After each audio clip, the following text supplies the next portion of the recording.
If you've been watching Love Island, you are probably triggered. Me too. Okay, let's calm down. Let's calm down. Today we're about to unpack my trauma. So yeah, let's get into it. So welcome to my YouTube series, Whispers of Ada, where my inner dialogue meets your non-judgmental ears. And if you're judging, this is not the space for you.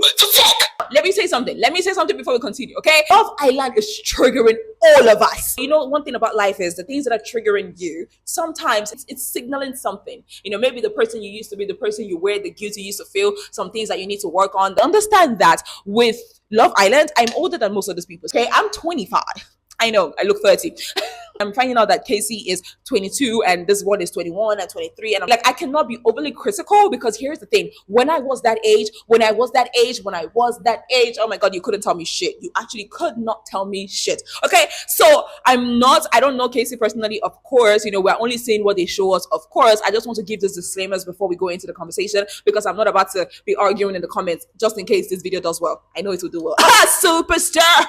Gave him a superstar. Casey had me fooled. I'm not gonna lie to you. I remember when he gave that black girl speech, you know, like, oh my God, you're the blueprint. Like, yeah, period. You guys are the blueprint. Hello? We are the blueprint as black girls. Yeah.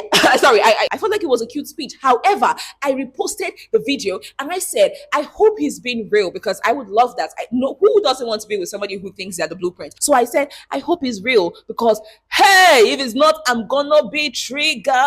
And guess what? I am triggered. If you've ever dated a Mr. Nice Guy, the guy who is so nice, everybody's talking about like he's so nice. He's so cute. Oh my God, more love, but boy. God. And then when they start to show their flaws, you feel stupid. You feel like, but this guy is a nice guy. Like he deserves all of these things, but this guy is a nice guy. Even when you talk to other people about their flaws or something that they're doing, they don't believe you because again, this guy is a nice guy. Exactly. And we saw the same thing happening with, with Anaya when she would have her complaints and she would talk to Trinity and everybody. And even me, at some point, I was like, Anaya, I'm gonna need you to chill and let that man love you, please. Anaya, forgive me. This was not. So as somebody who has been unpacking her traumas and, you know, reading more and learning so much more, I learned about something called covert transactions. It's not covert contracts. Yep. And essentially it was coined by this man called Dr. Robert. I don't really know his name right now because again, I did not make notes for this conversation. I just want to tell you guys everything that is in my brain. Okay. So stay with me.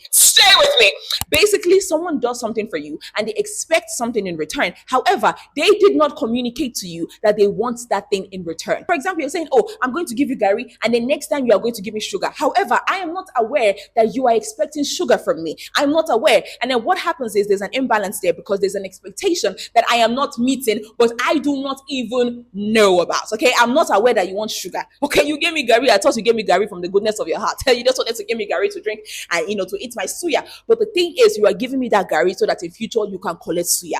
Are you guys staying with me? That's the explanation of what covert contracts are. Those expectations are not being met. However, you don't even know that they are expecting this thing from you. I need to calm down. I'm upset. I feel like a covert contract is exactly what Casey and Anaya, that was the situation with Casey and Anaya. Oh, I'm pouring into you. I've been pouring into her. Did she tell you that cup was empty? You would think that you pouring into your partner was like, it's the bare minimum. That's what you're supposed to do in a relationship, right? But he's like, my cup was not getting filled. Mind you, he did not communicate like, hey, I feel like I'm always reassuring you, but you're not reassuring me. Communicates and maybe he wanted his cup to be filled in a certain way. However, he's holding that against her. So of course, it's normal for Anaya to choose this person and for Anaya to continue to choose this person because she's not aware that this person is doing all of this because he wants something in return. Now let us talk about covert contracts and sexual entitlements because I feel like the two worked hand in hand between Casey and Anaya. Okay, because here's the thing: if you covert contracts could be something as small as, you know, Gary versus sugar, or you giving somebody an opportunity and hoping that when they get an opportunity, they also give you that opportunity, or they keep you in mind for that opportunity. It could be something as innocent, you know, something small, not as deep, but it can also go as far and as deep as sexual entitlement. And that is where men come in because a lot of men are not fucking nice. Okay, they're not nice for free. And that was the reason why I decided to make this video. As a content creator who some people see as their big sister, they literally, you know, come to my DMs and they say certain things and I'm like, oh my God, this person is manipulating you because they're being nice. Oh my God, but he's so nice, and like I just want to cross this boundary because he's so nice. I just want to give him my body, like he's asking for sex, and no, nobody deserves shit from you because they're nice. You are a nice person, are you not? So riddle me this. Because you are nice to your friend, do you expect your friend to just get naked and do whatever the fuck you want her to do? No, you expect what's the basic human niceness. As women, a lot of times we are taught that we're supposed to be nice, we're supposed to be compassionate, we're supposed to be, considerate, we're supposed to be all of these things and expect not much in return and hope to be loved and hope to be treated well and hope, because again, you are supposed to do them selflessly. You're supposed to be selfless in every single thing that you're doing. However, for men, because the bar is so low and down in hell, because the bar is in the deepest part of purgatory, okay, a man being something as basic as nice, you feel like the man deserves everything in the world. Like that man, that guy is such a nice guy. Don't let him go. He's such a nice guy, and he's beating you at home. And he's financially abusive and he's emotionally abusive. He's not a good person. And you know that. But again, because of the persona, because of the niceness, because of how they've just like, oh my God, because of the things that they've done, you feel like they're deserving of every single thing, including you crossing your boundary or betraying yourself. The reason why I brought up covert contracts and sexual entitlement is because Casey explicitly said, can I get it? Corbin was talking about the fact that he and Kenzie have done a lot of sexual stuff. And in that conversation was when Casey said, oh, but Anaya and I haven't done anything. He said, oh, the fact that she's not doing those things, like she doesn't understand that that's going to make him want to explore more. Why? Because he felt sexually entitled. He felt like, I've been nice, I've done all of these things. Why is she not being more sexual? Why is she not giving me a little bit of booty? Sexual what? Entitlement, which is what a lot of men feel. They do these nice things for you, they say all these nice things to you, they act so nice to you, because at the end of the day, they're thinking, oh, you know what, at some point she's gonna fuck me. Yeah, I'm gonna say it as plainly as that. Again, I'm 25 years old, I can say these things. A lot of men they don't want to be friends. They're not doing these nice things out of the goodness of their hearts. They feel like they are going to get something from you. Now let me tell you about my Casey. Okay, let me tell you about my Casey. And funny enough, his name rhymes with Casey, but he starts with an O. If you're Nigerian, you can put two and two together. I own Casey. I met when I was, a teenager, which makes me, oh my God, the patriarchy and everything. Like, these behaviors are not new. They don't just learn it out of nowhere. They literally start from when they're tiny little fucking babies. Okay. And he was the first guy that I ever opened up to about anything that was going on in my family. Not even the first guy. He was the first person that I really went into details of what was going on in my family, because he would always listen. We talked every single day. He would even buy me airtime. And when you were teenagers, this was back in 2015, 2016. Having data was such an important part of our lives. Okay. Like, he would do all of these things and he would talk to me and he would post me, all of these things, right? And he was such a nice guy. Okay, put that to the side. So as time went on with O started to send me explicit, oh my God, this is so TMI. He started to send me explicit photos of himself. He started to send pictures of his genitalia. I never asked this man to send me shit. I never asked him for it. He just sent it to me. The first time he sent me this picture, I was confused because I was like, that was the first time I ever received an unsolicited, dick pic. Like, I was like, what's this? But I said, we're talking and he likes me and we say I love yous and all of these things. So it wasn't a big deal to me. And he was like, yeah, like, I don't hide myself from you. Like, I show you everything. I don't hide myself from you.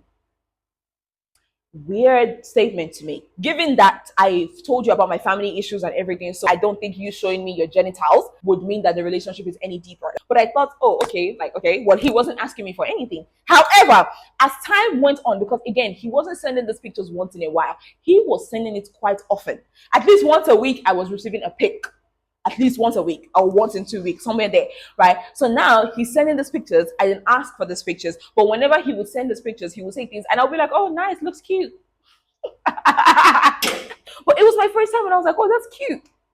That's cute. Okay. He wasn't asking me. So this is the thing. Mr. Nice Guy, very calculated. Also very crazy that a teenager was doing this. Oh my God. He wouldn't say, oh, send me this picture. No, he would be like, oh, I don't hide myself from you. I show you everything. So one day he said it, but he didn't say it. He said, oh, you don't have to hide your body from me as well. Like, I love your body. You don't have to hide your body from me. Mind you, I had body dysmorphia, and he used to reassure me that I was sexy and I was beautiful and I was all of these things. So now he's asking for these explicit photos because, oh my God, I love your body and I don't hide my body from you. So you don't hide your body from me. That, oh my God.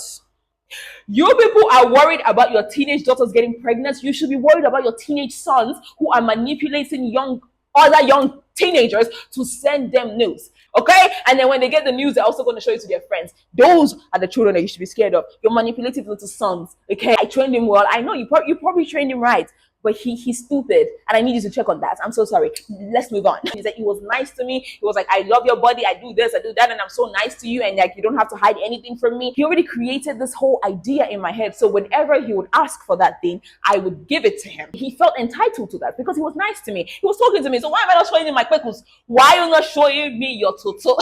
And he was asking me these pictures, and I didn't want to. I felt uncomfortable, but he would constantly remind me that he was like, "Oh, but I listen to you. I think you love me. I love you, and I'm very nice, and I don't hide myself from you." Mind you, again, I did not ask him for these pictures. He was sending these pictures and acting that way because he expected something in return that I was not even aware of. And to be honest, I should have probably said I don't want to see those pictures, but I was a teenager, and this boy liked me, and this boy listened to everything that I had to say. And honestly, he was the first boy that I thought I loved. It wasn't love.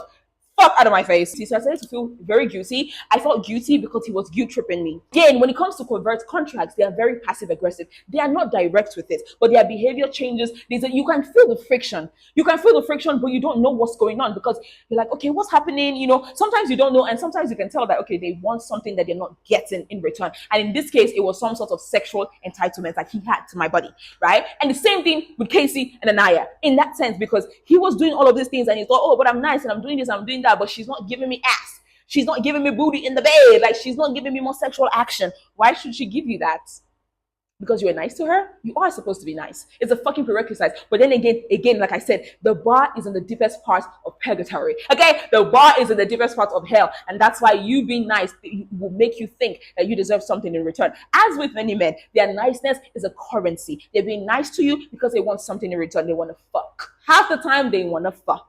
Or they want you to cross a boundary. They want you to do something that would feel like the ultimate betrayal to yourself. They want you to cross that boundary. So what happens now is there's a lot of passive aggression, there's friction, and then it builds resentment. The same thing with Casey and Anaya. He started to act up. And the moment he got to Casa, he showed just how much he didn't like her gut because he wasn't getting what he wanted. Or he just never liked her in the first place. Even in friendships, it happens. Sometimes you do something for a friend, and then the fact that they're not doing something that you would like for them to do in return, resentment is building. You're like, oh my God, but I did this thing for you and you're not doing it for me. Okay, he wanted something in return, but at the same time, his ego was also bruised from not being picked. But we're not even talking about his empty doors right now, because Casey, empty doors, we're tired of hearing about your empty door. Okay, yes, the door was now open. Okay, rise, like your tattoo says, I guess. Okay. And it was the same thing with my Casey, because all started to act weird. He started to act weird. He wasn't texting as much. He pulled away because he wasn't getting what he wanted. And like Sincere in Love Island, this man came up with the craziest lie. He said, oh, a pastor told him. Mind you, I never saw this guy. We never met physically. To this day, I've never met him. It was more like an online relationship. He said he went to a pastor and the pastor had a dream. The pastor told him that somebody that he's going to be with is going to take his sperm to Mami Water, I don't know, to the underworld or something like that. I have never met you. We live in different states. There was no way for me to meet you to even take your sperm. Are you fucking stupid? But anyway, after that, we stopped talking and he stopped talking to me actually. And I felt guilty. That's what I want us to remember with the Anaya situation. And that's why I say anybody that has dated a Mr. Nice Guy, anybody that has dated a Casey understands Anaya. You feel guilty. You feel like this person has showed you so much that you feel bad for not giving them what they want. You feel like they deserve for you to be loyal to them, to stay with them, to choose them, to blah, blah, blah, blah, blah, blah, blah, blah. He started to want something and he wanted me to push my back. Oh my God, there's a cat on the roof. I felt guilty. I felt incredibly guilty. I felt like, oh my God, this person did so much for me. And this person was just so nice. And this person was doing all of these things. And I wasn't giving them the one thing that they wanted. First of all, and I'm going to repeat this again, nobody, no man, nobody in this world deserves your body. Especially nobody is entitled to any sexual thing from you. Not a nude, not a kiss, not a matter of fact, not even a fucking hug. Not even a fucking hug just because they're nice to you. Okay? You are supposed to be nice. That is what it is to be human. You are supposed to be nice. But men are so dangerous, men are so diabolical that their niceness is always a currency. Not all the time. I know. They'll be like, not all men. Okay? I felt so guilty. And that guilt followed me. Oh my God, that guilt really followed me. Oh my God, let me drink water because I'm about to cry. That guilt followed me for a couple of relationships after that. I was more open. Even when they wouldn't ask, I would just send it to them because I thought, you're so nice and you're talking to me and you're doing all of these things. Let me show you my breasts. I thought it was weird, but I also thought that was what it was like to be in a relationship, especially if somebody is being nice to you. Somebody, specifically when a man is being nice to you, because I also saw other people's relationships and how they were struggling in those relationships. And I thought, oh, but I have this nice person, so let me do all of these things that this nice person wants. Oh my God, I betrayed myself so much. It's because I wanted to please them, because I didn't want to lose them, because I had this one situation where someone was nice to me, and because they didn't get what they wanted, I felt guilty. I felt like the bad guy. And now I know I wasn't the bad guy. I know that he was a fucking nincompoop. He was a disgusting person. And I carried out guilt in so many relationships, and I was very sexual. Some of my past exes will tell you that, I was just so willing. And these men didn't even like me. I know now that they didn't like me. They didn't like me, but they knew they didn't have to do too much for me to send them a. You guys can correct me if I'm wrong, but I find it very predatory to be nice to somebody because you want something in return, especially when it comes to sexual favors, especially when it comes to men. Casey really triggered that in me. I was like, oh my God, he's acting like, oh. I said his name. No shade, no shade. Like, oh, you're such a good guy. You're such a good guy. I need us to stop telling men that they are such good guys. Like, what? No. It's like, the way politicians, when they're doing their jobs, we don't tell them thank you because that's your fucking job. Yeah, you're supposed to be nice to me. Hello? I mean, once in a while you can be like, oh my God, I love how you're so gentle and caring, blah, blah, blah, blah, blah. But like, we cannot continue to repeat like, you're such a good guy, you're such a nice guy, because they do the bare minimum and they are rewarded. Again, because the bar is in hell. The bar is in the deepest parts of hell. Even in family dynamics, where again, women are raised to do all of these things selflessly, to be nice, to be compassionate, to be caring, to be considerate, to be all of these things, right? Selflessly. However, when your brother does one thing, when your brother does one small, stupid, insignificant thing, your brother is praised. Oh, such a good boy. Oh, my good boy. The wife that will marry you. That's what they say to their boys, because he did one small tiny thing. However, the daughter is probably cleaning the house, she's probably cooking, she's probably doing all of these things, and she's not getting told that. And so you grow up thinking that when a man does the bare minimum, like your brother or your father, not tea, no shade, he deserves all of these things. He deserves nothing.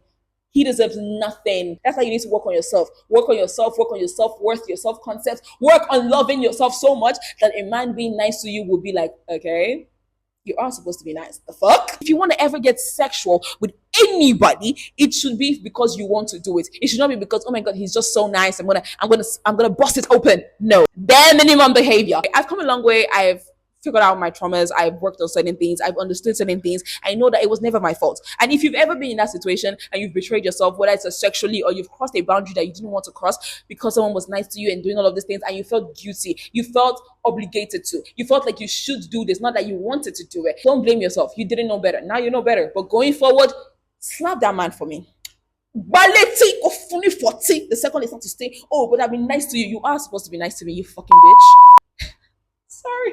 No, I thought about this old boy for a long time because I felt guilty. I felt bad. I felt like I lost a good one, and now I'm realizing it was actually a very horrible one. It was a disgusting one. That boy would have he would have dragged me through the mud with his stupidity. So again, I'm saying this to all my ladies, to all my girls, to all the young girls that are watching right now, to anybody that is watching right now. Being nice is the bare minimum. We are supposed to be nice. We are supposed to be kind. Nobody deserves any form of sexual favors or sexual anything just because they're nice. This manifests in so many things as well. You're telling a man, I don't want to be in a relationship. And then he's like, oh, don't worry, I can be friends. We can be friends. You can tell me about anything. We can be friends. And he stays there. And he's a nice guy to you. He's a friend. You can tell him anything. He's a shoulder to cry on, because one day he's hoping that one day you guys are going to fuck.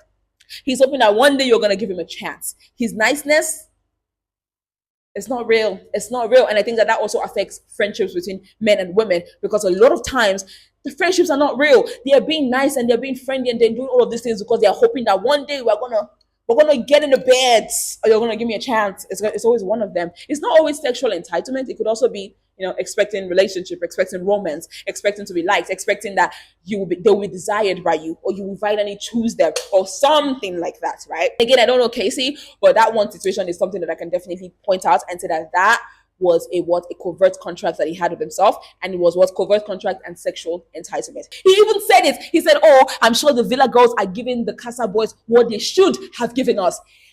Define sexual entitlement, guys. Oh my God, I'm triggered. Talking for so long now. I just saw that this particular clip is 20 minutes long. Oh my God, I'm so excited. I love talking. I love this. I love yapping, and I've been wanting to do this for so long. And I have so many topics. I hope you've enjoyed. I hope you guys have enjoyed listening to me yap today. I was a bit triggered. I'm sure my neighbors could hear every single thing that I had to say, and now they know my tea. But like I said, nobody deserves your body. If you ever want to do something sexually, it should be because that is what you want to do, not because you think somebody deserves it for being nice to you, for doing the fucking bare minimum. Are we silly? Don't be silly. Okay? Then anytime a man asks you that kind of question, just give him a dirty slap. In fact, send him my way. I will slap him for you. Just disgusting. Okay, and unfortunately, it is one of the oldest tricks in the book. It's the oldest trick in the book because it works oftentimes. Because our society is just set up in such a messed up way. And I've been talking for so long now. I hope you guys enjoyed episode 1 of Whispers of Ada. I hope you enjoyed it. Let me know what other topics you would like for me to talk about. I have so many things to talk about, actually.